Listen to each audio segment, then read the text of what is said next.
Parents, within your baby's first year of life, their brain is going to more than double in size, and they form more than 1 million neural connections every single second. That's mind-blowing, and that makes that critical period of development by far the most important phase of their life.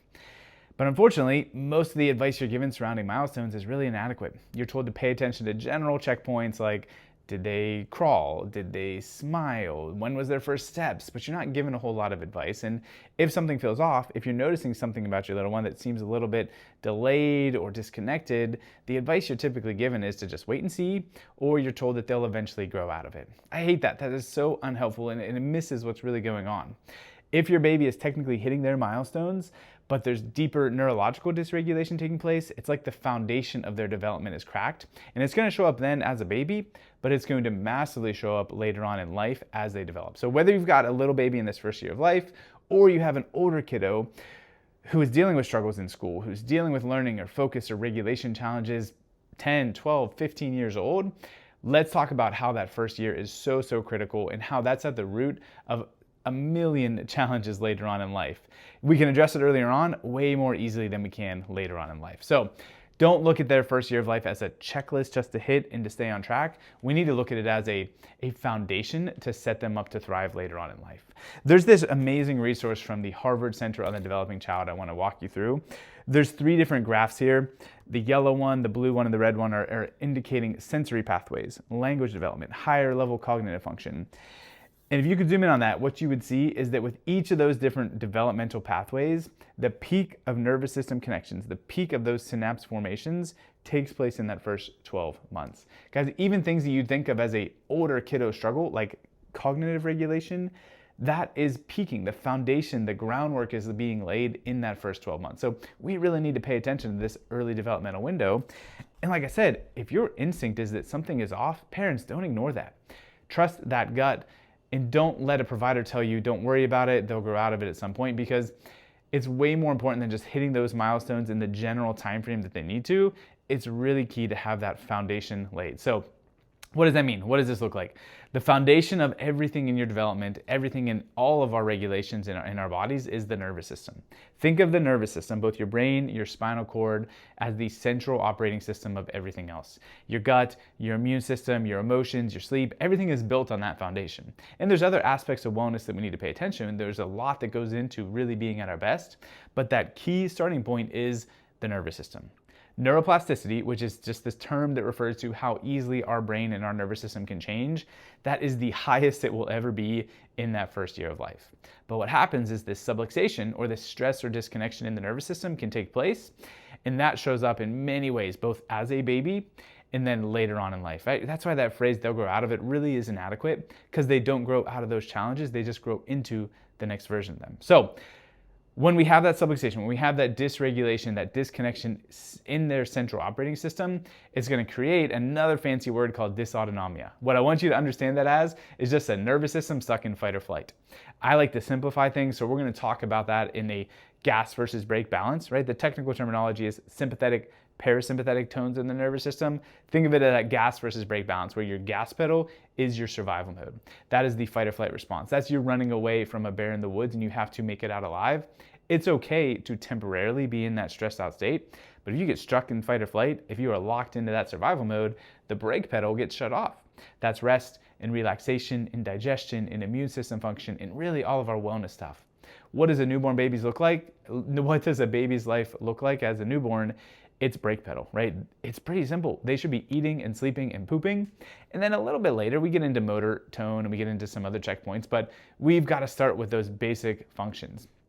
And what I want you to think of is those milestones are less of a checklist and more of a neurological checkpoint. They're a neurological test that we want to make sure that baby passes at each of those windows. Right off the bat, latching and feeding is huge, right? We want kids to be nursing and latching and connecting right away with mom. That's going to be a big indicator that things are going well, because that is complex, right? It might not seem complicated, but it's a complex mesh of motor control, cranial nerves, some of those primitive reflexes. Everything needs to be coordinated and working properly from that jaw and central nervous system perspective for them to be able to feeding well. So right away, we want to see that. A couple months later, maybe 8 to 12 weeks, we want to see that they're developing head control, that cervical postural system is developing. Not too soon though, right? Babies that are holding their head up right away at birth, that's a huge red flag. Babies that are holding their head up at birth aren't strong, they're not advanced, they're stressed.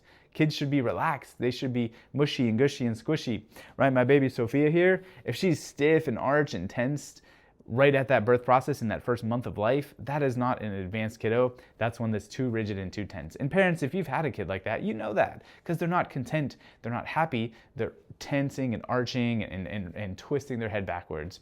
So we got to hit those in the right time frame.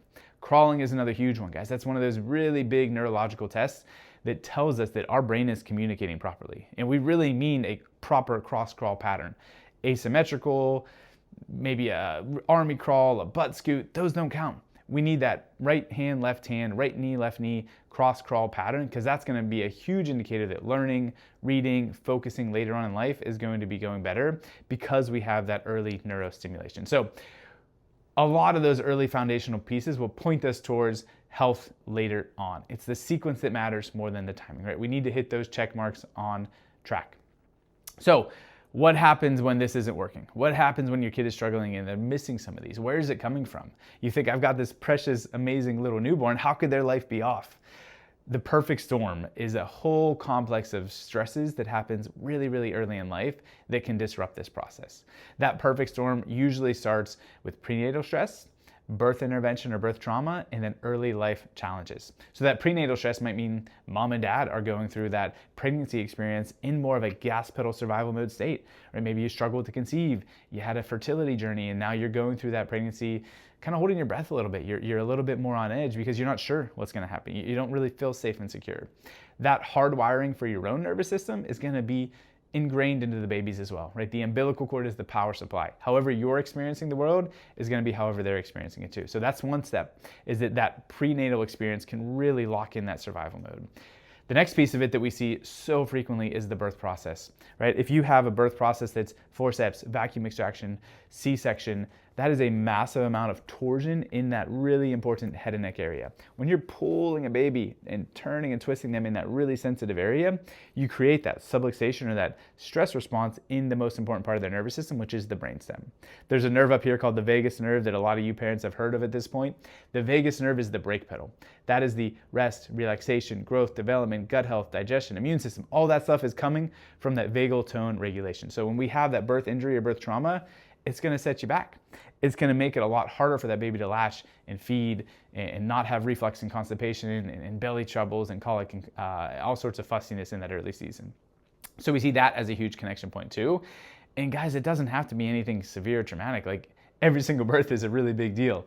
Even some of the more calmer births, when we really dig into the weeds, we're like, oh, you know what? The midwives did turn their head or rotate them as they were coming out, or labor went really fast, or labor was really slow, and there was a lot of prolonged pushing and intensity to it.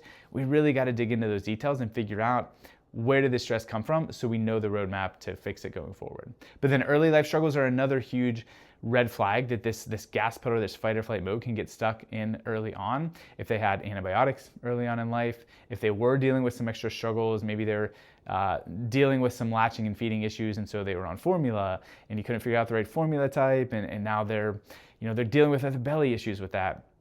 Maybe they're constipated, they had reflux. Those early life exposures are going to make it way more likely that they're stuck in that fight or flight mode into the future. But what I want you to take away from that is not guilt or not like you did something wrong if you're in that boat with your kid. The point of talking about it is just to understand where these things come from so that we understand the solution, right? I want you to take that as an empowering message, not one of like, oh, I screwed up. Because there's so much in life that we can't control, right? Maybe you couldn't control how your birth process went or some of their early struggles. It doesn't mean you're doing anything wrong, but it absolutely means that we can do something to set that kid up for success and just make sure that they are doing their best to reach their full potential. Guys, coming back to that wait and see approach, I can't gloss over that again because it is so frustrating how unhelpful that is as a parent, right? For one, you need help in the moment if your kid is struggling, right? If you have some concern, if you have some gut instinct that life is not good for them, you're looking for guidance and advice and a solution. And so when you're told to wait and see, they'll just grow out of it, it doesn't help you in the moment. But you know what? I guess we could forgive that if it were true, but it's not. We don't see kids grow out of these challenges. They just grow into the next version of them. So if you just kick the can down the road, if you just wait and see until it gets better eventually, it's going to show up worse, right? The kid with these first struggles in that 6 to 12 months of life, 9 to 18 months or 2 to 3 years old, they're dealing with chronic ear infections because that same underlying stress remains. And if we don't get rid of that, maybe a little bit later it's tonsils or adenoids issues, allergies and eczema, motor and speech delays, and we see that golden thread connected to now the preschool age kid who's having big sensory challenges or emotional regulation struggles, or they can't really sit still in school, they can't focus, they can't regulate and learn.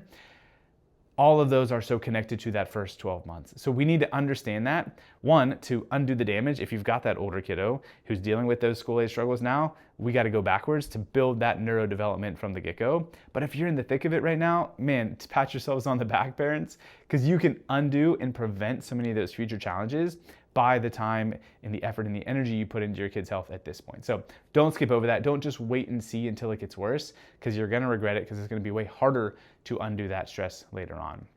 That gentle support in that first year creates such a greater foundation and ability to thrive later on in life. And that's really what nervous system focused pediatric chiropractic is all about, is we want to, one, do our scans to assess and to measure what's going on with the nervous system, right?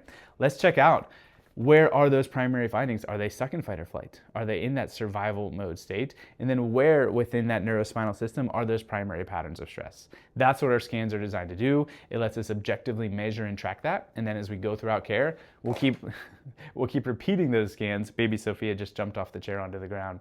Don't recommend that for your kids. We'll repeat those scans as we go throughout care and make sure that they're on the right path. We'll make sure that they're seeing those changes and that we have not just a temporary improvement in those symptoms, but a new future trajectory, a new momentum going forward. Adjustments are so gentle. They're so specific for kids at that age. Please do not stress about, oh my gosh, how is my baby going to handle that? Some forceful movement or twisting or whatever you think chiropractic is, adjusting a baby is very, very different than that. Babies will sleep through adjustments. They'll be so chill and so relaxed because we're just gently calming and unwinding that stress in their body. We got to be proactive. Let's not wait for those symptoms to show up. That's our favorite kids to take care of, right? The preservation of health is easier than the cure for the disease. Be proactive with these challenges. Even if you're not sure what's going on with your kid, let's just get them scanned. Let's find out where they're at so that we can make a roadmap to make sure that they are reaching their full potential and then they're at their best. I hope that helps, parents. That's the final takeaway, is don't ignore their struggles. Trust your instinct, trust your gut. You don't have to just wait until things get worse or wait until they qualify for the next label of their diagnosis to intervene. There's so much you can do now to set them up for success, not just in those first couple of months of struggles, but right, this foundation means that language, sensory regulation, higher cognitive function is going to be massively better for years and decades into the future. Let us know if you have any questions, and can't wait to meet you in the office soon and help your family thrive.